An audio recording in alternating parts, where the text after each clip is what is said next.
Eu acho que temos uma boa noção de como os músculos se contraem em nível molecular. Vamos dar um passo atrás agora e entender os músculos estruturalmente, ou como eles relacionam as coisas que nós normalmente associamos a eles. Então, vou desenhar um bíceps flexionando bem aqui. Assim. Este é o seu cotovelo e digamos que essa é a mão direita bem aqui. Então, esse é o seu bíceps se flexionando. Acho que todos já vimos desenhos de como os músculos parecem, pelo menos em nível macro, e eles estão ligados aos ossos nas suas extremidades. Vou desenhar, então, os ossos. Eu não vou entrar em muitos detalhes, mas eles estão conectados aos ossos nas extremidades pelos tendões. Então, isso bem aqui seria um osso. Osso. E aqui seria outro osso que está conectado a ele. E então esse é o tendão que liga os ossos aos músculos. Esse é o tendão. Nós temos o conhecimento de que dois ossos conectados, quando os músculos contraem, movem uma parte do nosso sistema esquelético. Sistema esquelético.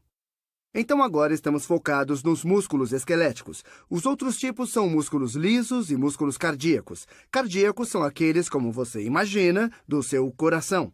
E músculos lisos são aqueles involuntários. Músculos de movimento vagaroso, como os do nosso trato digestivo. Depois eu faço um vídeo sobre isso. Mas quando as pessoas dizem músculos, normalmente associamos a músculos esqueléticos, que movem nosso sistema esquelético por aí, nos permitem correr, levantar, falar e fazer um monte de coisas. Então isso é o que normalmente associamos. Vamos nos aprofundar um pouco mais. Se eu fizer uma secção transversal desse bíceps aqui, se eu fizer uma secção transversal desse músculo, eu vou fazer isso bem grande. Então, ele pareceria com algo desse jeito. Isso é o interior desse músculo aqui, tá bom? Vamos fazer aqui um corte transversal, tá legal? Só para vocês entenderem, mais ou menos assim. Isto é o interior desse músculo aqui. Como eu disse antes, nós temos nosso tendão.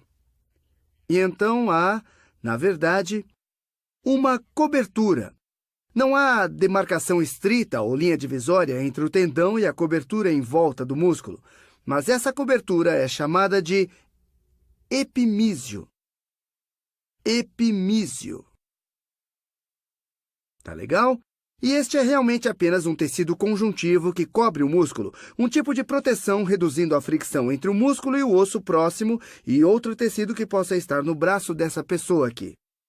E então, dentro desse músculo, você tem um tecido conjuntivo no interior. Deixa eu usar outra cor para isso. Vou usar o laranja. Esse laranjinha aqui vai demarcar. Esse é chamado de perimísio. E esse também é apenas um tecido conjuntivo dentro do músculo. Então, este aqui é o perimísio. Vamos marcar aqui perimísio. E então, cada uma dessas coisas que o perimísio está dividindo, se nós vamos pegar isso e permitir que sigamos um pouco mais além, então se nós formos pegar isso bem aqui, onde o perimísio está dividindo, e se fôssemos puxá-la para fora, na verdade, deixa eu fazer isso aqui. Se fôssemos puxar desse jeito, você tem o perimísio cercando ele, certo? Tudo isso é perimísio, e essa é apenas uma palavra especial para tecido conjuntivo. A outra coisa aqui. Você pode ter nervos e pode ter capilares, todos os tipos de coisas, porque tem que deixar o sangue e sinais neuronais entrarem nos músculos e não apenas no tecido conjuntivo. Tem outras coisas que devem ser capazes de chegar até as células musculares. Então, cada uma dessas poderíamos chamar de subfibras, mas essas são subfibras bem grandes do músculo. Isso é chamado de fascículo. Então, fascículo aqui. O tecido conjuntivo dentro do fascículo é chamado de endomísio. É o tecido conjuntivo dentro do fascículo. Endomísio. Aí, tais tecidos conjuntivos também possuem capilares, nervos e todas as coisas que têm que eventualmente entrar em contato com as células musculares. Estamos dentro de um músculo único. Todo esse tecido conjuntivo em verde aqui é o endomísio. Então, vamos escrever bonitinho aqui, endomísio. Aí. E cada uma dessas coisas que estão no endomísio são células musculares. Essa é uma célula muscular. Eu vou fazer em roxo. Então, isso aqui, eu posso puxá-la um pouco para fora. Vou puxá-la para fora. Assim. Essa é uma célula muscular. Isso é onde nós queríamos chegar, mas nós vamos para dentro da célula muscular ver e entender como todos os filamentos de actina e miosina estão dentro de uma célula muscular. Então, esta aqui é uma célula muscular ou uma miofibra. Miofibra. Os dois prefixos que você verá muito quando lidamos com músculos são mio, que você pode imaginar que se refere ao músculo, e você verá muito a palavra sarco, como sarcolema, retículo sarcoplasmático. Você também vai ver o prefixo sarco, e isso é carne. Daí, sarcófago. Ou você pode pensar em outras coisas que começam com sarco. Então, sarco é carne. Músculo é carne e mio é músculo. Então, esta é a miofibra. Essa é uma célula muscular e vamos vê-la de perto no músculo. Deixa eu desenhá-la bem maior aqui. Então, uma célula muscular é chamada de miofibra. Ela é chamada de fibra porque é mais longa do que extensa. E elas vêm com várias outras. Deixa eu desenhar uma miofibra assim. Vou fazer uma secção transversal de uma célula muscular também. Vamos lá para ficar legal. Miofibra. Isso é uma miofibra. E essa pode ser relativamente curta. Só algumas centenas de micrômetros, ou essa pode ser um pouco longa, pelo menos um pouco longa para os padrões celulares. Estamos falando de alguns centímetros. Pense nisso como uma célula. Essa é uma célula um pouco longa. Por ser tão longa, ela deve ter vários núcleos. Na verdade, para desenhar os músculos, deixa eu fazer um trabalho melhor, desenhando a miofibra. Eu vou fazer pequenos nódulos nas membranas de fora, onde os núcleos podem ficar. Essa é apenas uma célula individual muscular, e elas são realmente longas e por isso possuem múltiplos núcleos. Vou tirar essa secção transversal, porque iremos para o interior dessa célula muscular. Eu disse que ela é multinucleada. Se nós imaginarmos a membrana transparente, teríamos um núcleo aqui, outro núcleo aqui, outro núcleo aqui e outro aqui. E a razão dela ser multinucleada é que nessas grandes distâncias, você não tem que esperar que as proteínas passem por todo esse caminho, desde o núcleo até a outra parte da célula muscular. Na verdade, pode ter a informação do DNA próxima de onde ela precisa estar. Por isso ela é multinucleada. Eu li uma vez, acho que são 30 ou mais núcleos por milímetro de tecido muscular. Essa é a média. Eu não sei se é, na verdade, o caso, mas os núcleos estão logo abaixo da membrana da célula muscular e você lembra como isso foi chamado no vídeo passado. A membrana de uma célula muscular é o sarcolema. Sarcolema. Aí. Estes são os núcleos. Então, vamos marcar aqui núcleos. E se você fizer uma secção transversal disso, existem tubos que são chamados de miofibrilas. Então, existem muitos desses tubos dentro da célula. Vamos puxar um deles para fora. Então, eu puxei um desses tubos para fora. Essa é uma miofibrila. Miofibrila. E se você olhá-lo com um microscópio óptico, você vai ver que ele possui pequenas estrias. As estrias vão se parecer com alguma coisa assim, meio assim, desse jeito. Vai ter algumas pequenas e finas assim. E dentro dessas miofibrilas é onde encontramos nossos filamentos de actina e miosina. Vamos ver mais de perto essa miofibrila. E ver mais e mais de perto até chegarmos ao nível molecular. Então, essa miofibrila está, lembre-se, dentro de uma célula muscular, dentro de uma miofibra. A miofibra é uma célula muscular. Você pode vê-la como um tubo dentro de uma célula muscular. São estas as coisas que estão, na verdade, fazendo a contração. Se você olhar mais de perto uma miofibrila, vai ver uma coisa mais ou menos assim. E isso vai ter essas bandas. Então, as bandas vão se parecer com algo assim. Teremos bandas curtas, desse jeito. E aí, vai ter bandas mais largas, como essas escuras. Estou tentando o meu melhor para desenhá-las relativamente organizadas, viu?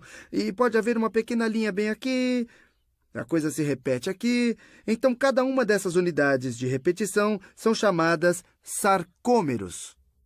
Muito bem, então são sarcômeros. E essas unidades de repetição vão de uma, que é chamada de linha Z, para outra linha Z. E toda essa terminologia surge quando as pessoas apenas olham em um microscópio e elas veem essas linhas e começam a dar nome a elas. Falando em terminologia, em um segundo nós vamos falar sobre como ela se relaciona com a miosina e com a actina. Essa aqui, por exemplo, é a banda A. Banda A. E então, essa distância aqui, ou essas partes aqui, são chamadas de bandas I. Já já a gente fala como tudo isso se relaciona aos mecanismos, ou às unidades que falamos, ou às moléculas que falamos no último vídeo. Se você olhar mais de perto, se você entrar nessas miofibrilas, se fizer uma secção transversal dessas miofibrilas, o que você vai encontrar é... Tchá, tchá, tchá, tchá! Se você cortá-la, talvez fatiá-la, se você a fatiar em paralelo ao que você vê agora, você vai ver alguma coisa mais ou menos assim. Então, isso será a sua banda Z. Banda Z. Essa é a sua próxima banda Z. Então, estou olhando o sarcômero mais de perto agora. Essa é a outra banda Z. Tá? Você tem seus filamentos de actina. Agora estamos chegando ao nível molecular que eu mencionei antes. E então, entre os seus filamentos de actina, que são mais ou menos assim, vamos fazer mais alguns aqui. Olha que bonitinho. Então, estes são os filamentos de actina. Ok? Então, entre os filamentos de actina, você tem os seus filamentos de miosina. Deixa eu desenhar aqui. Aqui. Lembre-se, os filamentos de miosina possuem aquelas duas cabeças neles. Cada um deles tem duas cabeças assim que deslizam sobre os filamentos de actina. E eu estou desenhando apenas um par deles, então eles estão ligados pelo meio, dessa forma. Já já a gente fala sobre o que acontece quando o músculo se contrai. E eu posso desenhar isso mais uma vez aqui. Ele tem muito mais cabeças do que as que eu estou desenhando, mas isso dá uma ideia do que está acontecendo, tá? Essas são as miosinas, proteínas, e elas todas se entrelaçam, como vimos no vídeo anterior. Então, vai ter outra aqui, tá bom? E eu também não sou um grande desenhista, tá? Você pode imediatamente ver que a banda A corresponde aonde nós temos nossa miosina. Então, essa é a nossa banda A. Banda A. E há uma sobreposição. Elas se sobrepõem umas às outras, mesmo em repouso. Mas a banda I é onde você apenas tem filamentos de actina e não de miosina.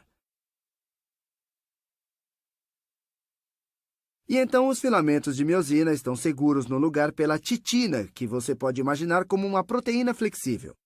Deixa eu usar uma cor diferente para isso, né? Aqui. Então a miosina é mantida no lugar pela titina. Ela está ligada à banda Z pela titina. Então, o que aconteceu?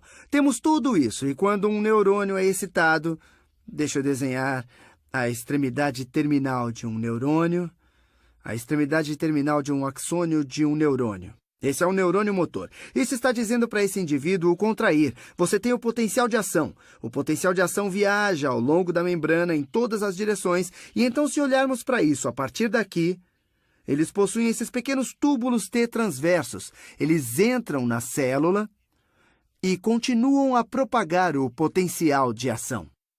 Entende?